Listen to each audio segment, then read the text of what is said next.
So let's say ఇప్పుడు ఈ numbers అని ఈ కలెక్షన్ ఉంది. ఏంటి పాజిటివ్ నెంబర్స్, నెగెటివ్ నెంబర్స్ అన్నీ ఉన్నాయి. ఓకే. సో ఇప్పుడు దీనిలో ఎన్ని నెంబర్స్ ఉన్నాయి అంటే దీనికి సైజ్ ఎంత అంటే మనం ఈజీగా దీంట్లో సైజ్ అనే అట్రిబ్యూట్ మెథడ్ని యూస్ చేసుకొని మనం గెట్ చేయొచ్చు కదా. Size equal to numbers dot size అని చెప్పి. ఓకే. సో ఇప్పుడు ఇదేంటి కలెక్షన్ మీద మనం సైజ్ అని చెప్పి తీసుకున్నాం. అలా కాకుండా ఇప్పుడు ఇదే నెంబర్స్ అనే కలెక్షన్ మీద మనం ఏం చేసాం ఇక్కడ, సో పాజిటివ్ నెంబర్స్ని మాత్రమే ఎక్స్ట్రాక్ట్ చేసాం, అవునా. సో ఇట్లా నాకు పాజిటివ్ నెంబర్స్ ఎక్స్ట్రాక్ట్ చేసాం, ఓకే.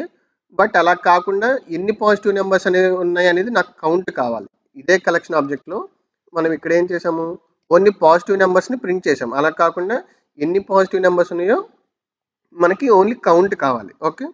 సో అలా అంటే మనకేంటి integer positive numbers count equal to,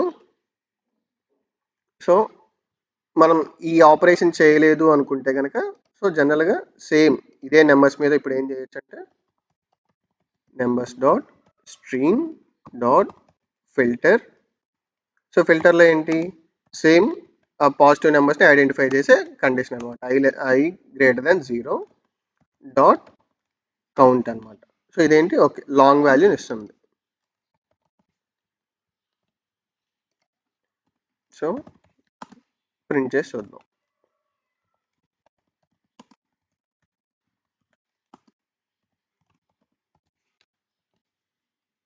execute చేస్తే సో పీ కౌంట్ అనేది 3 వచ్చింది. సో పాజిటివ్ నెంబర్స్ ఎన్ని ఉన్నాయి, 3 4 8 అంటే 1 2 3. సో 3 అనే కౌంట్ వచ్చిందా. సో అలాగా ఈ కౌంట్ అని ఇంకొక మెథడ్ అనమాట. ఓకే.